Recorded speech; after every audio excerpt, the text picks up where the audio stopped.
नमस्कार, सादर प्रणाम साथियों। मैं आचार्य कैलाश प्रसाद व्यास, वास्तु विशेषज्ञ। इसकी पूर्व में हमने भूमि पर जो है चर्चा करी। उसमें हमने 4 प्रकार की भूमि आपको बताई: कूर्म पृष्ठा, गज पृष्ठा, नाग पृष्ठा और दैत्य पृष्ठा। उसके बाद हमने भूमि की जानकारी आपको दी। 4 प्रकार की वर्ण व्यवस्था के अनुसार ही भूमि भी होती है: ब्रह्माणी, क्षत्राणी, शूद्राणी और वैश्याणी और शूद्राणी। और उसके बाद हमने आपको अग्निशोधन, भूमि शोधन और जल शोधन के बारे में आपको बताया। तो अगर उसके बाद आता है शल्य शोधन। शल्य शोधन आता है क्योंकि अगर 1000 गज का प्लॉट है तो उसमें अग्निशोधन तो कर भी लोगे, लेकिन इतनी भूमि को खोद नहीं सकते हो और उसमें इतना जल लाएंगे कहाँ से, जल भर नहीं सकते हो।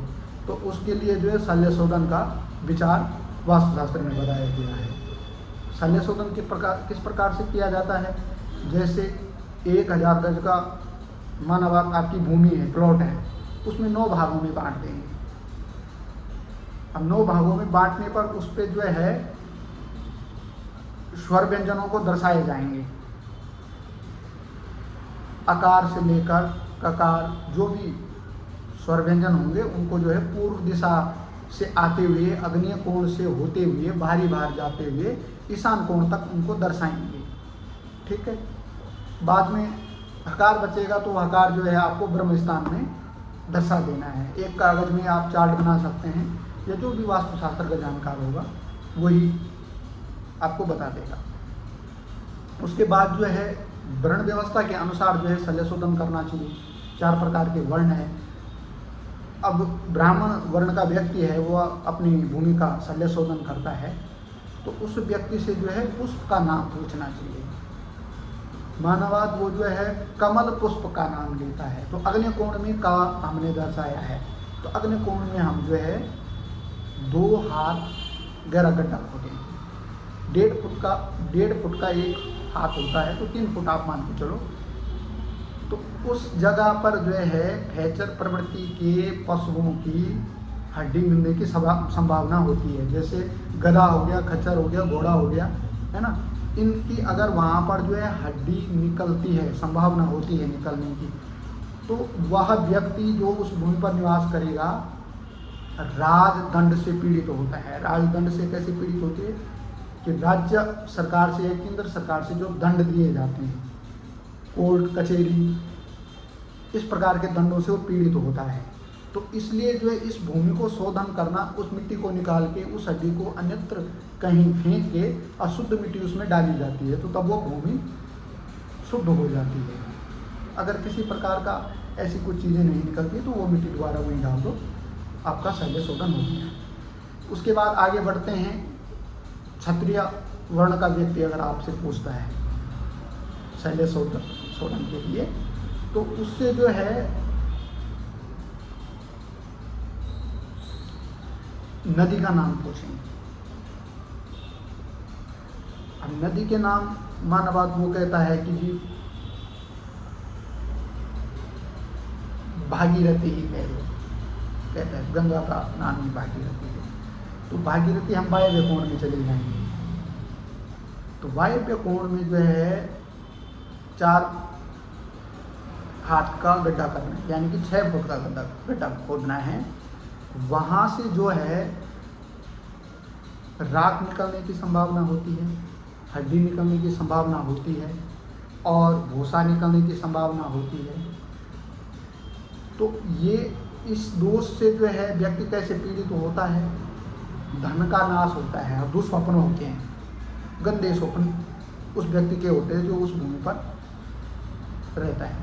तो इसलिए वो जो अगर ऐसी वस्तु वहाँ से निकलती है तो उसको दूसरी जगह फेंक के शुद्ध मिट्टी फिर उस गड्ढे में भरी जाती है, तो तब वहाँ का शल्य शोधन हो गया।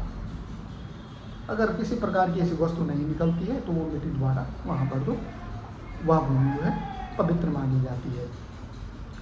अब जो है वैश्य वर्ण का व्यक्ति आपके पास आता है,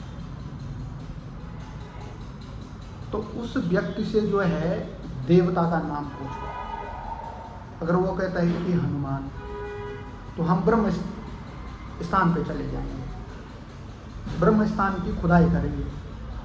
वहाँ पर मनुष्य की खोपड़ी या कंकाल मिलने की संभावना होती है। अगर खुदाई के बाद अगर ऐसी वस्तु निकलती है तो उसको फेंक देना चाहिए और उसके बाद शुद्ध मिट्टी लाके वहाँ पर जो है डाल देना चाहिए। अब उसके दोष के बारे में बात करते हैं।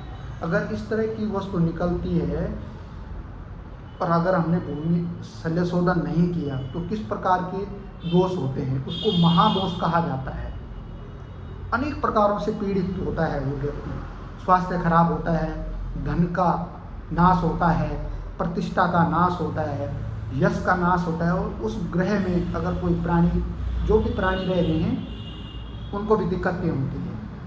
तो इसलिए यहाँ पर शल्य शोधन करके वो भूमि शुद्ध कर देनी चाहिए। अब चौथे प्रकार की जो भूमि है, कोई व्यक्ति शूद्र वर्ण का व्यक्ति और अपने आप को वो शूद्र नहीं मानता है, तो उससे जो है, क्योंकि वर्ण व्यवस्था है लेकिन वो मानता नहीं है, तो उससे जो है फल का नाम पूछो। फल में माना बात वो उदाहरण के तौर पे सेब कह दो, तो फिर हम जो है ईशान कोण में चले जाएंगे। उत्तर और पूर्व के जो कोने वाला जो कोण है उसको कहते हैं ईशान कोण।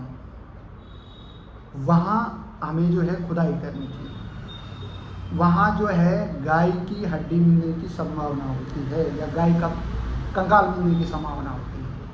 अगर ऐसी चीज़ निकलती है तो उसका क्या दोष होता है?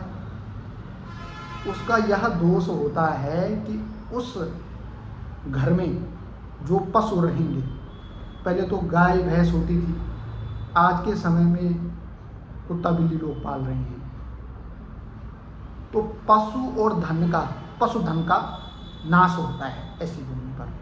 तो इसलिए जो है उस मिट्टी को निकाल के, उस कंकाल को निकाल के, उस हड्डी को निकाल के जो है दूसरी जगह फेंक के अशुद्ध मिट्टी डाल के उस गड्ढे में भर दो, तो वो उस भूमि का शल्य शोधन हो जाता है। नहीं निकलता है तो दोबारा मिट्टी में डाल दो, भूमि वो शुद्ध हो जाएगी। तो इस प्रकार से जो है शल्य शोधन होता है। आगे हम भूमि के बारे में बताएंगे, प्लॉटों के बारे में बताएंगे, किस आकार के प्लॉट जो है अच्छे होते हैं और किस प्रकार के बुरे होते हैं, कौन से शुभ माने जाते हैं, कौन से अशुभ माने जाते हैं, उन पर जो है आगे आने वाले वीडियो में चर्चा करेंगे। आज के लिए इतना ही, धन्यवाद।